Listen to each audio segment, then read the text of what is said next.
You're listening to Nurse Converse, presented by Nurse.org, a collaborative podcast amplifying diverse nurse voices. Get ready for a dose of inspiration, a sprinkle of education, and a whole lot of community. Hey everybody, thank you for joining us for Nurse Converse podcast by Nurse.org. I'm Cheyenne, aka Midwife Shy, and I am one of the hosts you all voted for. So thank you so much for voting me on this platform, and I can't wait to spread some joy to your ears. Today's episode, we're going to focus on maternal health, maternal wellness, and postpartum health. I am a certified nurse midwife, and for those of you who don't know what that is, it's an advanced practice registered nurse, but we also catch babies. So I do women's health across the lifespan, so from puberty all the way through menopause, including prenatal care, during birth, and postpartum care. I currently work in a hospital setting, so I catch babies in a hospital, and then I work in a clinic doing office visits. Today, I would like to have Sierra with me, and I will let you introduce yourself, Sierra. So thanks for having me. My name is Sierra. I am a registered nurse, a international board certified lactation consultant, and a postpartum doula. I own a company called Mellow Mama Maternal Wellness, where we provide lactation and postpartum support to new parents. We provide in-home, in-office, and lactation support via telehealth. We are located in Indianapolis, Indiana, but we see clients anywhere in the world. So I've seen clients all the way in Australia before via telehealth. So we can literally see anyone anywhere by the internet. Okay, great. And I'm so grateful for you and all the work that you do. How did you get started into this? Like, where did your passion come from? So actually it started prior to having a baby. I knew the founder of the Black Breastfeeding Coalition here in Indianapolis. She kind of would take me to different events around the city that were dealing with breastfeeding, and then went off to college, kind of gave up on it. I was like, maybe when I have a baby, I'll think about it. Well, then I had my first son, and that was when I had issues with breastfeeding. And that was where I decided to get back into breastfeeding and learning more about lactation. Started breastfeeding my first son, and we had issues with latch. And when I went to look for a lactation consultant, it was really hard to find someone that looked like me. I did end up finding one. She ended up being my lactation consultant, and to this day, we are still really cool. She supports me in everything that I do, shows up to all of the events that I have. But it was because of her that pushed me in realizing that there's really a need for other lactation consultants that are of color. There are definitely a lack of people who look like us in this field, the field of nursing in general. Definitely midwives. There's only 10 Black midwives in Indianapolis, which is the capital of the state of Indiana. It's the biggest city in the state of Indiana, and there's 10 of us. That's astonishing to me. And with the Black maternal health rate, we need more of us helping take care of us, That makes me think about how, so actually I'm the only Black IBCLC, so International Board Certified Lactation Consultant in Indianapolis that provides private practice care. So once you leave the hospital, I'm the one who will be able to go to your house and help you with lactation services. I am the only IBCLC that is Black that does that currently in Indianapolis. And that's why I refer you to everybody, girl. I refer you to all my patients. I just love that. And then our patients love it too, So people want to feel comfortable talking to and relating to people that look like them. So you are in school too, right? I am in school. Tell me more. So I'm actually in school to become a psychiatric mental health nurse practitioner. So my goal with that is to provide mental health services for new parents. I've realized as I go into homes and, deal with new moms, they don't have any support when it comes to their mental health. It's always oh, well, everybody deals with that. You'll be okay. Just kind of push through. And as I'm with new moms, sometimes it's not just lactation that they need help with. There are other mental health things that are going on that I know that if I had another certification, another degree that can push me into the next direction to help them full circle, it would be more beneficial for new parents. Yes, and it's really beneficial also because one of the leading causes of maternal mortality right now, which for those who don't know, it's a cause of death from anyone who's pregnant or all the way up to 1 year postpartum, is like suicide and substance abuse. So having more psych mental health, either NPs or doctors, any type of provider who focuses on maternal health is going to be crucial to getting this number down. This also brings me to another point is I work with a vulnerable population of patients. So like a lot of people below the poverty line, immigrants, people, of all different races, all different backgrounds, all different cultures. And that's my favorite part about my job is my patients and learning about their cultures. But the barriers to a lot of patients play such a huge role in maternal mental health. So think about all the care and support and help that you need postpartum when you bring your babies home, what type of barriers there are that you have to overcome, such as no family paid leave, no maternity leave, returning to work so soon and worrying about who's going to watch your kids and how you're going to pay your bills, and then not having transportation to get to your visits, and racism and bias in healthcare. Thinking about all that along with being postpartum, I can only imagine how that weighs on someone's mental health. Yeah, because you're constantly thinking about, well, what do I have to do next? Like you're always thinking about the next step to getting back to work, to helping provide for your family. It's just so much. And it's very important that we have more psych providers who understand this and can do this from a woman's health aspect. But sometimes it's like you look to put in a referral for behavioral health or a referral for these people for a therapist, and it's a man. I don't really want a man because I can't really relate and tell them how I'm feeling. And they might not understand, and they just might feel more comfortable having a woman. So that's also very helpful. And to be honest, I'm thinking about I actually went back and forth as to if I was going to do psychiatric or if I was going to do family nurse practitioner. But when I think about how many providers there are in the psych world, it's really low. There aren't enough. I mean, I guess in many areas there aren't enough. But to be honest, it seems like there's a lot of family nurse practitioners. And I knew that I wanted to more so focus on maternal mental health and perinatal mood disorders.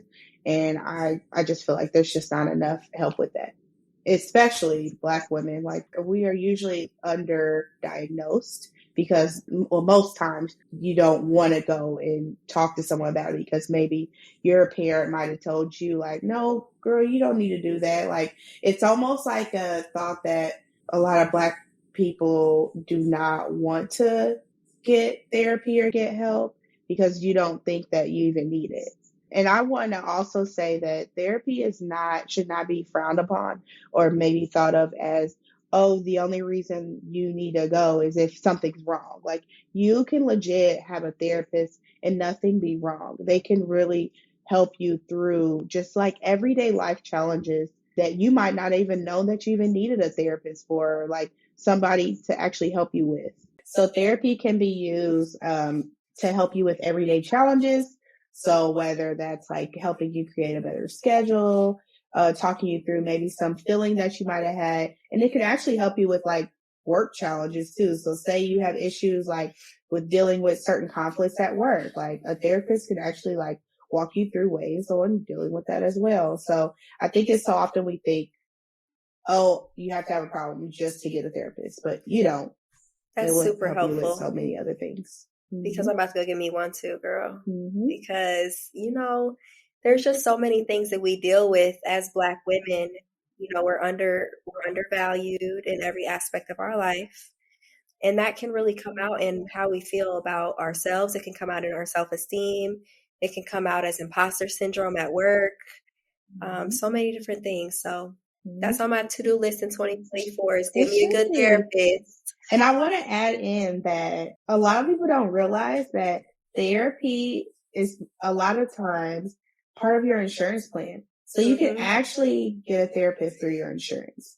So that's where I would start. When you start looking for a therapist, go to your insurance company's website and look and see the resources they have for therapy, because a lot of times they're paying for it. For example, with my insurance plan, I get 8 sessions for free through my insurance. And then after that, they somehow bill, and there's like a prorated rate because my provider is through.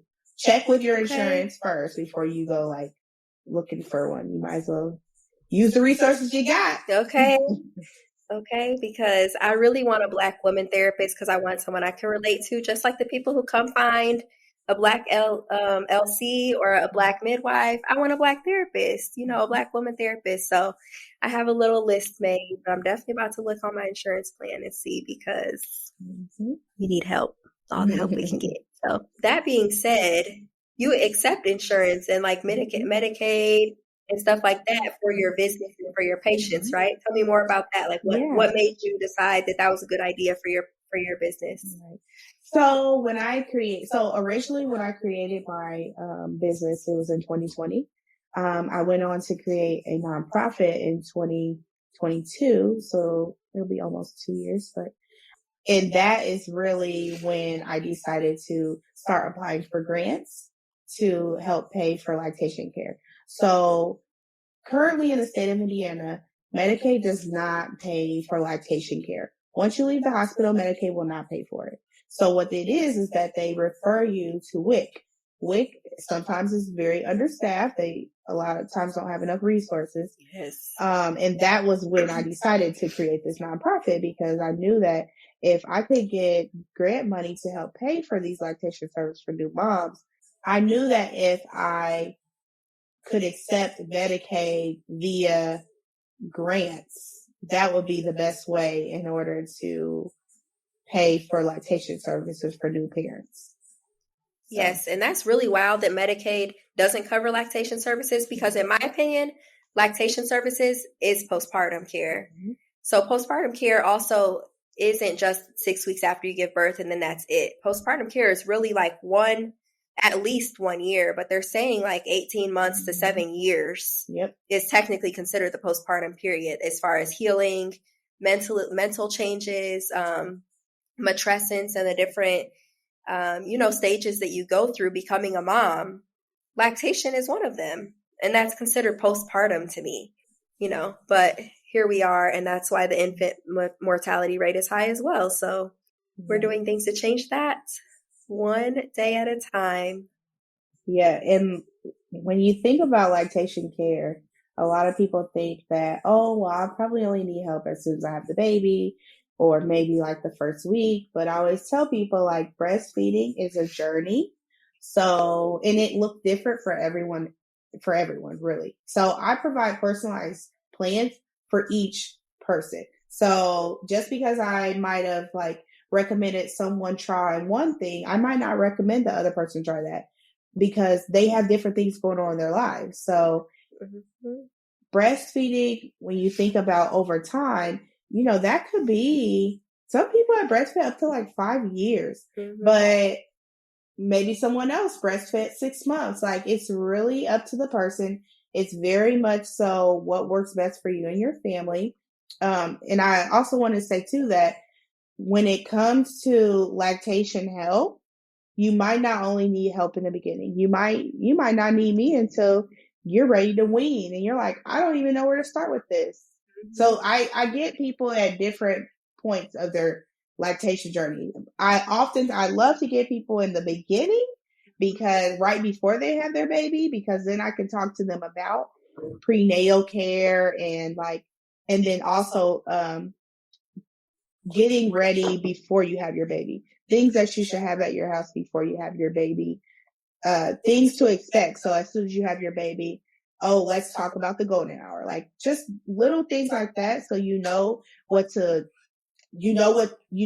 know before you get to the hospital and have no idea, like, well, now what happens? I've already talked to you about these things, so you'll be better prepared to take on your journey. Yes, and I love that, because a few things, because some people might not need your help or think that they need lactation help until they're like going back to work. And then they see a dip in their supply and then they get stressed out and, now they're working again. So that's already a big stressor. So tying everything back in, maternal mental health. So we're, it's one big, huge circle. But I definitely think it's very important prenatally. And I even think preconception, like I tell people preconception health is extremely important, right? So like you don't want to be having all these different comorbidities and issues before you even get pregnant, because what's pregnancy going to do? Exacerbate every single one of them. And then you're high risk and then there's all these issues, which we don't want, right? Pregnancy and birth should be a natural process that that your body is experiencing, and that we're able and so lucky and blessed to be able to experience, not a medical issue and a medical problem, which is why I just love being a midwife, because that's what I do. But I tell people the same thing, like childbirth education prenatally is very important. So like learning about how you want your labor to look, what you should expect, when you bring the baby home, with yourself, with your baby, all of that should be things we're talking about prenatally, and taking some type of childbirth education classes, but very importantly, lactation courses. If you don't do nothing else, you plan to breastfeed, you better best believe I'm recommending you take a class while you're still pregnant, because then you don't want to get home and the baby's here and you're like, well, now what? Well, the baby's here, so the baby's got to eat right now. But like, at least you come with some type of education about what that looks like. Exactly. So that being said, when they bring the baby home, we need so many resources, right? And I love like giving my patients lists of resources, every type of help you can think of. But have you been seeing those like maternal wellness retreat centers? They look beautiful. I know. I love that. I love the concept of them, but like realistically speaking, I don't know, because it's like it's not accessible to everyone. Yes, I was looking there's one in New York, DC, San Francisco. I was looking on the website, right? And hold on, just for y'all who don't know what this is, a maternal like postpartum retreat is like, it's kind of like a luxury hotel where like there's 24/7 nursing, and it's after you get discharged from the hospital or after you've had your baby at home or birth center or wherever. You go to this retreat center for like either from 5 days to 2 weeks, and you have 24-hour nursing care for mom and baby. These like nannies help take care of your baby for you. They cook meals. 3 meals a day, Some of them even have like spa services, like where moms can get their, right. Beautiful. So moms can get massages, get their nails done, whatever, it's really a beautiful concept, but it's literally like $1,000 a night. Who can afford that? Right. Not the people who need it. Everybody needs it, but the people who are dying and who have these high maternal mortality rates, who can really use these type of services, someone checking in on them, who can afford that? Yeah, it'd be beautiful as if it was covered by insurance, at least for like 3 days. What if we can get leave from the hospital and go straight into these places? That would be beautiful. Yes, that would be beautiful. I wonder if the mortality rates would go up, or would go down because of that. Because people would have the help that they need. And not only are they these are nurses usually that run it. So they're also checking their blood pressures and making sure that they don't have any blood pressures creeping up, or looking for warning signs, postpartum warning signs. Because a lot of the time, checking on their mental health. Yep. Sure. Yes, that I think I don't know about the luxury hotel concept of it, because it's kind of like, first of all, for $1,000, I better be on an island, okay? We are in the DR or something. Yeah. But I don't know. I just want it to be feeling more homey. I wish there was more home-like, Yeah, that would be nice. More cozy. But this is also something people can do in your home by having a postpartum doula. Sure. So hiring postpartum doulas are also really important. And there's so many around the city that are so good. They help cook, they help with the baby, they help mom, get you a postpartum doula. Yep. Very helpful. I have that certification as well. Me too, girl. I haven't used it as often just because I've Yeah, been same. so busy with lactation and school, but it was definitely something that I was like, all right, yes, this is definitely needed in the community for sure. Absolutely. Absolutely. And having a good community of maternal health workers who we really collaborate here. Like birth workers of color, whether it be lactation, midwives, doctors, nurses, doulas, you name it, right? Community midwives, hospital midwives, we all have to work together. We're all here for the benefit of this mama and this baby. So having good doulas and midwives is really important because studies do show that having doula support and midwifery care have better birth outcomes.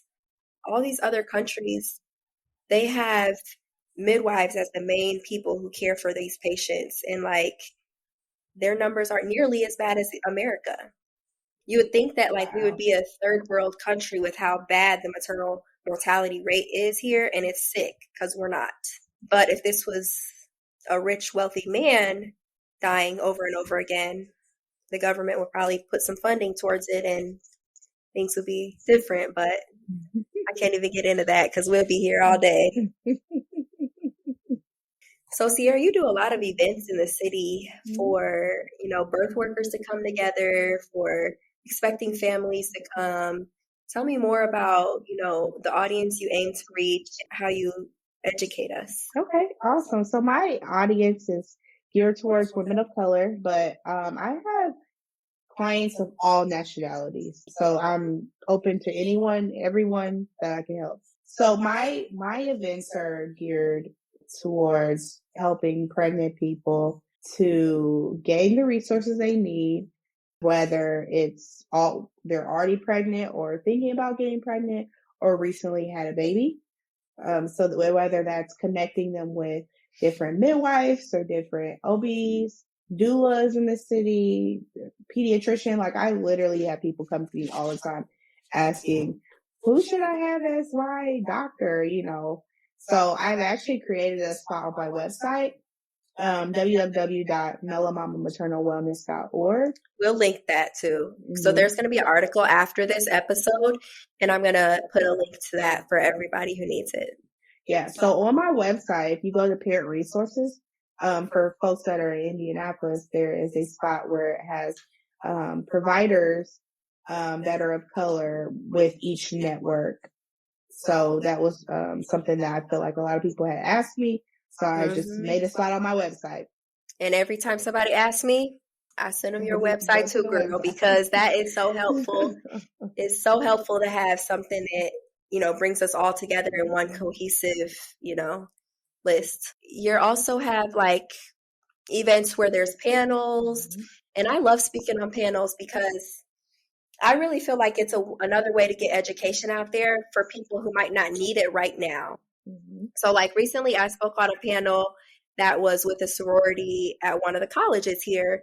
And it was just they had food and it was kind of like a canvas painting thing. And it was really nice because I'm okay, none of these people here are pregnant. None of these people are expecting, but this is all very important information. And there's also men there, which I really liked because I was they need to be able to support their partners in the transition into parenthood as well. And having that information is very insightful. And so I was really happy to be able to be there and speak to people when they don't even expect that information. And people were like, oh my gosh, thank you. I didn't even know that type of stuff, and just telling them more about their bodies, more about women's bodies. One of my things that I love talking about is keeping a healthy vaginal pH. And people are always thinking about what to use down there and what you shouldn't use down there. And they keep getting infections and all these different things. So it's I was able to speak about all of that in front of men and women. We talked about the importance of STI screening and prenatal care and preconception health. And it's very helpful to reach a lot of different audiences by speaking on panels. For sure. Yeah, I have an event coming up here soon, January 27th, that is a panel discussion focused on Black maternal health. I actually had originally thought about having this event during Black Maternal Health Week, but I felt like Black women die every day from, like, we have the worst maternal mortality rate. Why am I waiting until April to highlight this when this needs to be highlighted? I know, that's right. All year long. So that's my goal this year, is to just like showcase, like, we need to talk about this more because there's a problem and it's not being addressed correctly, obviously, because the numbers keep are getting still worse. going up. It doesn't make sense. It doesn't make sense. The Black maternal mortality rate in this country has got to change. And it's really sad because it's directly tied to racism and bias in healthcare, because it doesn't matter if it's a college-educated, wealthy Black woman or a poor white woman. Our numbers are still higher, which is sad. Look at Serena Williams, who almost died. There was like that track runner recently who passed away. It's just, there was a doctor in here. Indiana. Yeah, there was a doctor here. May she rest in peace. But that is sad. Yep, I knew her too. Oh, my goodness. That is too much. So that's why we need more women of color working in these spaces. And I'm so grateful to have Sierra and her services. I'm so grateful for all my other fellow Black midwives, Black OBGYNs, Black doulas, Black primary care providers. Because like we talked about, preconception health, hello, you need to be healthy before you think about getting pregnant. I'm just so grateful for all of us, but we need more. First of all, thank you, Sierra, for coming with me to speak about such an important topic. A few things that I would like to highlight is that maternal mental health matters. And having more providers who look like us and more providers to help is very important. So if you've been thinking about it, not sure what you want to do, but you want to go back to school, consider it. Another thing that I would like to add is that the maternal mortality rate in America is still getting worse. So listen to new moms, listen to pregnant women, listen to Black women. Their concerns are valid. Their feelings are valid. Their pain is real. I would like to also add to make sure that you know those resources in your local community. Where can you go for help? Who can you go to that looks like you? Whether that's a midwife, a doula, a lactation consultant, an OBGYN, who can you go to that's going to listen to you? Who can you go to that's going to make you feel heard? And who can you go to when you're postpartum and you're at home with this baby, you need help? We have people like Sierra who do virtual stuff. So not even just locally in your community, but you can, book with her as well. So any final thoughts? My final thought is, first, thank you for having me today. I really appreciate that. But if you want to learn more about lactation, please feel free to check out my Instagram. It's Love, LOVE, Mela Mama, MELAMAMA. And you'll find me on there, and you can feel free to inbox me if you have questions. If you have questions about booking or anything like that, I would love to help you. Love to support you. Yes, thank you so much. I couldn't have done it without you.